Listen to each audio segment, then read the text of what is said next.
Good morning. Good morning. Morning, Mary. So, tell us a little bit about yourself and how you came to know Jesus. Yeah, so first of all, I just want to thank Haven for the opportunity to be able to tell my story. I'm actually very excited and a bit nervous, so just bear with me. So I hope actually my story will encourage someone online or someone here today to let you know we serve a God of love, grace and love that always cares about us, and He's always with us, through the hard times and the good times. So here we go. So born in Johannesburg, South Africa, came to Australia 5 years ago, a job opportunity. So I grew up in a loving, caring family, mother and father always present. I also had 2 sisters. My parents didn't go to church, but they would send us to Sunday school most Sundays. And 2 key people that played a big role in my faith journey was my grandmother and my uncle Philip. So they both lived on a farm back in South Africa. And my grandmother, she would always buy us Christian books. And when she bought us Christmas cards, there was always Bible verses in there. And by the way, that's our back garden in South Africa. No. So my grandmother played a massive role. She was also elderly at her local church. And nothing was always she was always went out of her way, for many people, and always were encouragement and always taught us how to pray. And then my uncle Philip, he was like a mentor for me eventually. But as a young child, he would always talk about God, and obviously owning a farm, we would go on walks and we'll just talk about the nature, it was just amazing encouragement that he would always just help me, and eventually, he'll become a good mentor for me in my life going forward. So as primary, really went to church, but then as a teenager, it fell away a little bit, unfortunately, and then after school, I felt something was short. After studies, I decided to give my life back to Jesus. And I got baptized at 22.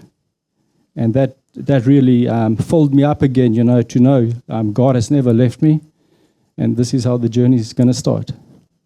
And it's just amazing to think that God called you, even in a family that didn't have a faith, but God was calling you right from young and was with 100%. you through all those years. So tell us a little bit what it was like living in South Africa. Like, we know you didn't really have elephants and giraffes in your backyard. Yeah, South Africa, as my wife would say, it's a beautiful country, but just brokenness of, unfortunately, the politics, the corruption, the crime, unemployment rate is very high. That's why a lot of people make decisions if they get the opportunity to leave the country, to seek better future. As you guys can see, I still got a son back in South Africa, and this is partly why I do it. And the big thing in South Africa is safety, and that's something that I noticed when I visited there, that the safety narrative was just part of everyday life. Are we, can we do this? Can we do that? Do we have, is the electric fences working around the property? Things like that. And we just take it for granted here how free we are and how safe we are in Australia. And so God really opened the doors for you to come to Australia, and that was a bit of a challenging season for you. Oh, 100%. Look, as I mentioned earlier on, I've got a son back in South Africa, so, when you make a big move, leaving a country, where you were born, it's tough, but, I just prayed to God. I just left it at His feet, and I just asked Him, please, God, if you want to open up this opportunity, just make it very clear to me. So obviously, still back in South Africa, there's a lot of obstacles you have to go through to get through immigration, like English test and that. So I'll never forget this. When I did my English test, when I did it, I still phoned my uncle afterwards and say, no, I think I'm going to stay. I'm going to stay in South Africa because the English test was hard, you know. A couple of days later, I passed, so all good. Yeah, so leaving South Africa, you leave a lot of loved ones behind, obviously, and that makes it very tough. And but yeah, I was very encouraged, and I just thank God for the opportunity because ultimately He opened up all the doors. And you came to Australia and you had a job, but you didn't know anybody. And how did you come to be at Haven Church? Yeah, well, so as I mentioned earlier on, my Uncle Philip, a lay pastor in South Africa, he always reminded me, mind, body, and soul. Mind, body, and soul. So so the first thing I did was I Googled the church. So I Googled church, and obviously a couple of churches came up, and Haven came up, and I came here, and I walked in, and the first person I walked into was Ryan. Obviously, I told Ryan a bit about myself, where I come from, and then he introduced me to Larry and Glenda. Wow, and I mean, wow, what can I say? They played a massive role in my life. Larry became my mentor, you know, so very, very thankful for that. And I mean, as you go through life, you know, you always need people, you know, and to come to church, you know, what beautiful people that I find. Amazing. And what were some of the other blessings for you from Haven Church?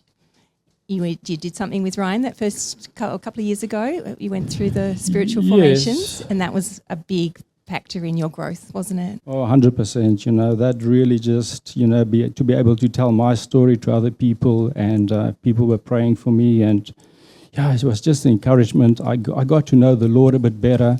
You know, God, we serve an amazing God. You know, God of so much love and grace and hope. So yeah, very, very thankful for that. That really just opened up my mind. Yeah. And one of your key verses during this season of hardship was from Isaiah, wasn't it? And the reminder that God is with you and He will give you the strength that you need. And that was just a really meaningful verse for you, wasn't it? Okay. Don't be afraid, for I am with you. Don't be discouraged, for I am your God. I will strengthen you and help you. I will hold you up with my victorious right hand. Yeah, so for me, it was all about, you know, God is in control, and I will help you, you know, I will help you. Wow, I mean, you know, with God in your life as your rock, yeah, just amazing, you know, how He really helped me through a tough season. And your message here is that God is with us in the hard times as well, and God has some treasures for you in the darkness. And what have been some of the blessings for you here in Australia? Yeah, well, where do I start? So yeah, I mean, just the freedom, you know, we've got in Australia is just amazing. You know, coming from a country where things are tough, you know, you're always, you know, not sure about the safety and all of that. The big blessings, I must say, you know, it doesn't matter where you come from, you know, what country, you know, God is always with you. I've got a great relationship with my son back in South Africa. So, I mean, that's just priceless. And then, you know, as time went by, you know, you get a bit lonely, and I started to pray for God, you know, can He maybe bless me with someone special? And but that someone special must have faith in God, must have thankfulness, you know, show integrity, and if she can iron my clothes, that will also be very kind. And then God gave me Mel.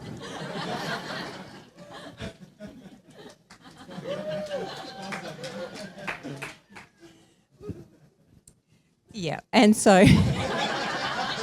And obviously, you know, I actually did ask, you know, to do my ironing with a smile. Moving on.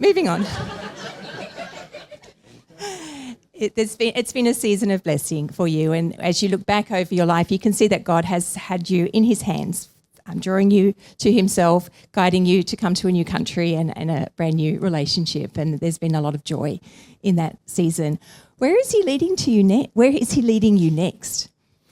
Yeah, so currently, wow. So I do a bit of cricket umpiring for New South Wales as well. And I've also signed with the King's School to do a bit of cricket coaching there. But the big thing for me is I've also started a certificate in chaplaincy. And who's your lecturer? So it's my beautiful wife. At Perth Bible College. Yeah, that's correct. So he's been extra nice to me. Doesn't help. Yeah, look, I've just been truly blessed just to be in an amazing country, beautiful people, beautiful church, beautiful friends. Yeah, God has opened the doors for me with my sports. I love my sports. I like to keep fit. I like to play golf if I get a chance. But yeah, so my passion will be chaplaincy to be a sports coach one day. So that's my passion. So to be a sports chaplain, probably in a school context, and I just feel, again, it's an example of God just really capturing your heart and putting this vision in there.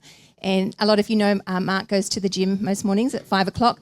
I do not join him at that time of the day or for that activity. But afterwards he reads his little devotions and he says, if it's a good one, I'll leave it open for you on the kitchen bench there. And most mornings I come down and the little devotion book is open and there's a little verse there that's really touched his heart. And just to see his growth in Jesus has been just such a joy for me as well. And our encouragement for you is that you will know that God is with you through all the ups and downs of life. And even just, Googling and coming to this church with just such beautiful people and such supportive encouragement environment when you had no one and you were quite alone, that was just such a key part of you staying close to Jesus in that time. So is there a final word you would like to leave with us? Yeah, so I found this passage in my devotions maybe a couple of weeks ago, and I just would like to share that. And it's from 1 Peter 1:7. These trials will show that your faith is genuine. It is being tested as fire tests and purifies gold, though your faith is far more precious than gold. So when your faith remains strong through many trials, it will bring you much praise and glory and honour on the day when Jesus Christ is coming back. Thank you. So I'll just share this with you as well. So we can waste much of our lives trying to answer the whys of our most difficult times. Most of the answers we will seek will not be revealed to us until we meet the Lord in heaven. But scriptures such as this one from Peter provide lovely encouragement while we wait. We know gold is precious, so precious it's a universal standard for measuring the entire world's wealth. Here we are told that faith that withstands troubled times is worth more than all the gold on earth. Be encouraged by that today. Yeah, so it's just about, we haven't got all the answers, and we always ask ourselves the question, why? Why is this happening? Why are we doing this? I think ultimately, we serve a God of love and peace and grace, and when we put Him as our rock, our foundation, we can be encouraged by that to know God is in control. So just put Him in control, and it sounds easy, but just be encouraged. It will all work out at the end of the day because we know how the story ends. So Mark has been here for 5 years. I've been here for 3 years, and we're just very, very sad to be leaving. We don't want to leave. We love our church. We love each of you. We have been so grateful for this season, and I was in my previous church for 25 years. I grew up there. My family grew up there. They were just such a beautiful encouragement. And to come to a new church is really scary. And I remember you had a family feast very early on, and Mark went off to do an errand and left me all alone with all these new people. I'm like, okay. And Wendy came and just didn't say, oh, hello, you're new. She came and sat, and we had a 40-minute conversation. And God knew that a few years later we would be homeless, and we would have the privilege of living with them for 3 beautiful weeks, and just to see the most beautiful example of a godly marriage that I've ever witnessed in my whole life. And it was just such a joy and a privilege, even if they did keep beating us at cards. And I just wanted to leave you guys with a blessing. And two things that we have been praying for you as a congregation is, firstly, that you will be still and know, truly know, that Jesus, who just loves you, he loves you. You are not just loved, you are so loved by our good and kind God. And I pray in the busyness and craziness of life and the busyness and craziness that goes on in your heads, that you'll be able to have moments of stillness and that you will know that love of that God. And in your darkest moments, I want you to imagine seeing your precious Jesus face to face. And I know we have eternity with him, but there's going to be something extra special about that very first moment. And in my darkest days, when I was so sick I couldn't get out of bed or the tears wouldn't stop flowing, I would lie there and imagine that very first moment, and it will lift your spirit. It will warm your heart, and you will know that our God is a God of love. He's a God of kindness, and he loves you and he's with you through the storms. And there are always treasures to be found in that darkness. So we will come back and visit. I might even get a chance to speak here and there in between series with you, but we will, and I'll be doing the women's things for a little bit longer. But we just want to say thank you so much for caring for us, for loving us, and just sharing life with us over these last few years. We will miss you, but we will continue to pray for you and hold you close in our hearts.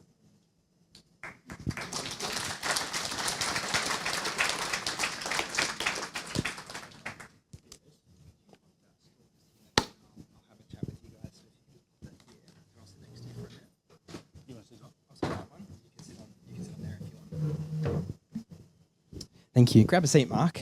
I just want to catch something that Mark was sharing before we pray with them. And Mark was talking about how when life is challenging and difficult, you've got to trust that God knows the outcome and that he can be trusted with that.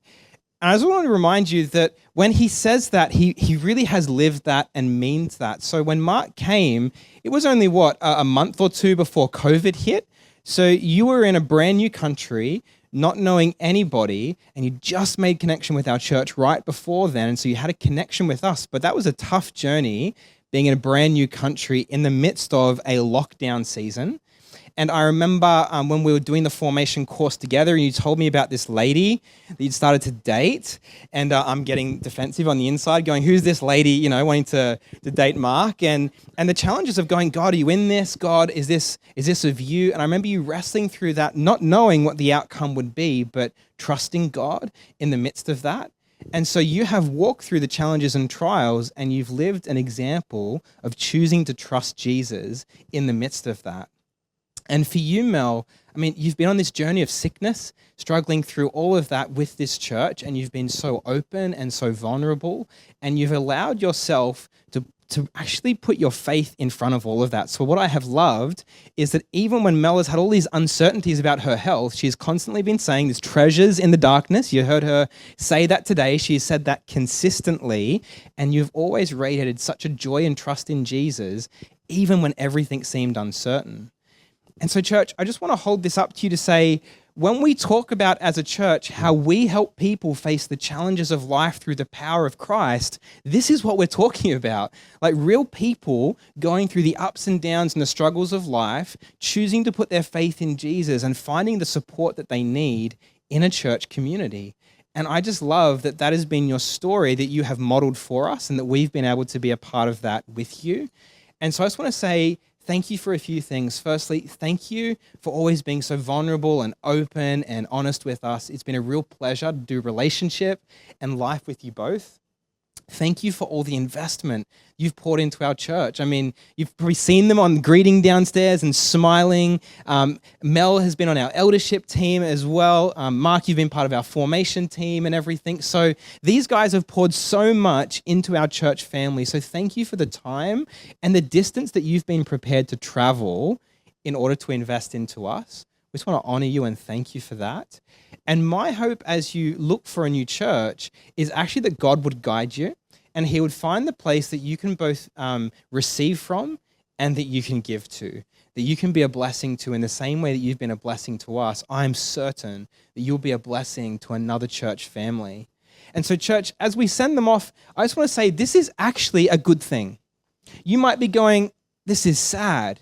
It is sad, but this is a good thing because we are a kingdom-orientated church. We're not losing them, we're sending them. They are going to invest in another church family to do what God has called them to do, and that is a good thing. In fact, I'm so proud that in their time with us, you've not just met, but you've overcome these challenges and you're ready to go. So I'm proud of that and excited for that, and so we want to bless you in that.